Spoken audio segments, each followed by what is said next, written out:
Hi കൂട്ടുകാരെ, നമുക്കിന്ന് ഇത്രയും സാധനങ്ങൾ കൊണ്ട് വൻപേറിട്ട് ഒരു മത്തങ്ങ എരിശ്ശേരി വെച്ച് നോക്കിയാലോ. അപ്പൊ നമുക്ക് വീഡിയോയിലോട്ട് പോവാം. എരിശ്ശേരി വെക്കാനായിട്ട് നമുക്ക് ആദ്യമായിട്ട് വൻപയർ നല്ല രീതിയിൽ കഴുകിയിട്ട് നമുക്കൊന്ന് വെന്ത് കിട്ടണം. അതിന് വേണ്ടി നമുക്ക് അടുപ്പിലോട്ട് വയ്ക്കാം. അടുപ്പിൽ വെച്ച് നല്ല രീതിയിൽ ഒന്ന് വെന്ത് കിട്ടണം. ഇത് ഉണ്ടാക്കാൻ വേണ്ടി ഒരുപാട് സാധനങ്ങളൊന്നും ആവശ്യമില്ല. നമുക്ക് എല്ലാവർക്കും എളുപ്പത്തിൽ ഉണ്ടാക്കാൻ പറ്റിയ ഒരു കറിയാണിത്. നിങ്ങൾ എല്ലാവരും ചെയ്ത് നോക്കുക. ഇതിനു വേണ്ടിയിട്ട് നമുക്ക് കുറച്ച് തേങ്ങ, കുറച്ച് വെളുത്തുള്ളി, കുറച്ച് പച്ചമുളക്, കുറച്ച് ജീരകം, ഇത്രയും സാധനങ്ങൾ മതി കൂട്ടുകാരെ. നമുക്ക് അടിപൊളിയായിട്ട് ഒരു കറി ഉണ്ടാക്കിയെടുക്കാം. എല്ലാവർക്കും ചെയ്ത് നോക്കാൻ പറ്റിയൊരു കറിയാണിത്. എല്ലാവരും ചെയ്ത് നോക്കുക. നോക്കിയിട്ട് കമന്റ് ഇടുക. നമ്മുടെ പയറ് വേവാൻ വേണ്ടി വെച്ചിട്ടുണ്ടായിരുന്നു. നമുക്കിനി അതൊന്ന് തുറന്നു നോക്കാം. പയർ കൂട്ടം നല്ല രീതിയിൽ വെള്ളമൊക്കെ വറ്റി അടിപൊളിയായിട്ട് ഇരിപ്പുണ്ട്, നല്ല വെന്ത്. ഇനി നമുക്ക് ഇതിലേക്ക് നമ്മുടെ മത്തങ്ങ ഇട്ട് കൊടുക്കാം. നമ്മൾ കട്ട് ചെയ്ത് വെച്ച മത്തങ്ങ നമുക്ക് ഇതിലേക്ക് ഇട്ട് കൊടുക്കാം. നല്ല ടേസ്റ്റുള്ള കറിയാണ് കൂട്ടുകാരെ. നിങ്ങൾ എല്ലാവരും വെച്ച് കഴിച്ച് നോക്കിയിട്ട് കമന്റ് ഇടുക. ഇനി നമുക്ക് ഇതിലേക്ക് 2 സ്പൂണ് മഞ്ഞൾപ്പൊടി ഇട്ട് കൊടുക്കാം. മഞ്ഞൾപ്പൊടി ബെസ്റ്റ് സാധനമാണ്. നമുക്ക് 2 സ്പൂൺ ഇട്ട് കൊടുക്കാം. ഒരുപാടൊന്നും ഇടേണ്ട, 2 സ്പൂൺ മതി. ഇനി നമുക്ക് ഇതിലേക്ക് 1 സ്പൂൺ ഉപ്പ് ഇട്ട് കൊടുക്കാം.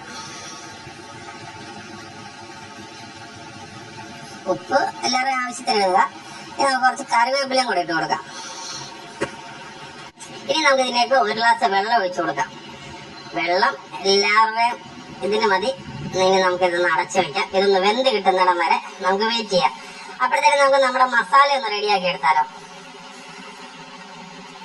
നമ്മുടെ മസാല റെഡി ആയിട്ടുണ്ട്. നമ്മുടെ പയറ് വെള്ളമൊക്കെ വറ്റി റെഡി ആയിട്ടുണ്ട്. നമുക്കൊന്ന് ഇളക്കി കൊടുക്കാം. ഇനി ഇതിലേക്ക് നമ്മുടെ മസാല അരച്ച് വെച്ചത് നമുക്ക് ഇട്ട് കൊടുക്കാം. നമുക്ക് ആ മസാല ഇതിലേക്ക് പതിയെ ഒഴിച്ചു കൊടുക്കാം.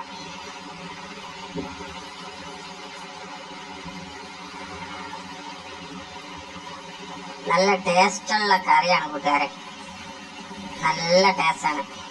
എല്ലാവർക്കും വീട്ടിൽ ചെയ്ത് നോക്കാവുന്നതാണ്. ഇനി നമുക്ക് ആ ജാറൊന്ന് കഴുകി കുറച്ച് വെള്ളം കൂടി ഇതിനകത്ത് ഒഴിച്ചു കൊടുക്കാം. വെള്ളം എല്ലാവരുടെയും ആവശ്യത്തിന് മതി. നമ്മളിപ്പോ കുറച്ചുകൂടെ വെള്ളം ഒഴിച്ചെന്നുള്ളൂ. ഇനി നമുക്ക് 1 സ്പൂണ് ഉപ്പിട്ട് കൊടുക്കാം. ഇനി നമുക്ക് അടുത്ത പരിപാടിയിലൊക്കെ പോയി ഒന്ന് ഇളക്കി കൊടുത്തിട്ട് നമുക്കിനി ഇതിലേക്ക് നമുക്ക് കടുക് വറുത്തെടുക്കാം. എന്നിട്ട് നമ്മളിത് നല്ല രീതിയിൽ നിന്ന് ഇളക്കി കൊടുക്കണം. ഇളക്കി കൊടുത്തതിന് ശേഷം ഇതൊന്ന് നമുക്കൊന്ന് ഇനി അടച്ചു വയ്ക്കാം. നമുക്കിനി അടച്ചു വെച്ചതിന് ശേഷം നമുക്കിനി കടുക് വറക്കാം. കടുക് വറക്കാനായിട്ട് നമുക്കിനി കുറച്ച് എണ്ണ ചട്ടിയിലേക്ക് ഒഴിച്ചു കൊടുക്കാം. എണ്ണ ഒഴിച്ചതിന് ശേഷം അതൊന്ന് ചൂടായിട്ട് വരണം. ചൂടായിട്ട് വന്നു കഴിഞ്ഞാൽ നമുക്കിനി കുറച്ച് അരി ഇട്ട് കൊടുക്കാം.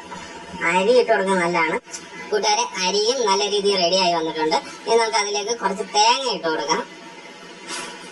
തേങ്ങ കുറച്ച് മതി, ഒരുപാടൊന്നും വേണ്ട. എല്ലാവർക്കും വീട്ടിൽ ചെയ്ത് നോക്കാവുന്ന കാര്യമാണിത്. അടിപൊളി ടേസ്റ്റുള്ള കറിയാണിത്. ഇനി നമുക്കതൊന്ന് ഇളക്കി കൊടുക്കാം. നല്ല രീതിയിൽ ഇളക്കി കൊടുക്കാം. നല്ല അരിയും തേങ്ങയും കൂടെ നല്ല മിക്സായി വരണം.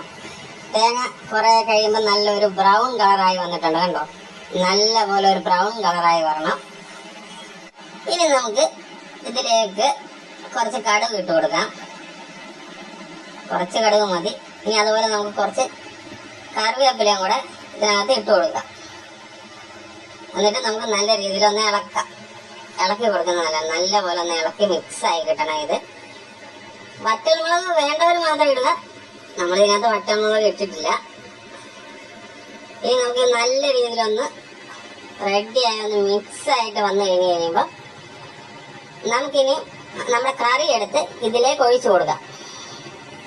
എന്താ നല്ല പോലെ ഒഴിച്ചു കൊടുത്ത് എന്താ നല്ല രീതിയിലൊന്ന് ഇളക്കി കൊടുക്കാം നമുക്ക്. കൂട്ടുകാരെ, അങ്ങനെ നമ്മുടെ കറി റെഡി ആയിരിക്കുകയാണ്. കൂട്ടുകാരെ, നിങ്ങൾക്ക് ഈ വീഡിയോ ഇഷ്ടമായെങ്കിൽ ലൈക്ക് ചെയ്യുക, ഷെയർ ചെയ്യുക, ഈ ചാനൽ സബ്സ്ക്രൈബ് ചെയ്യുക.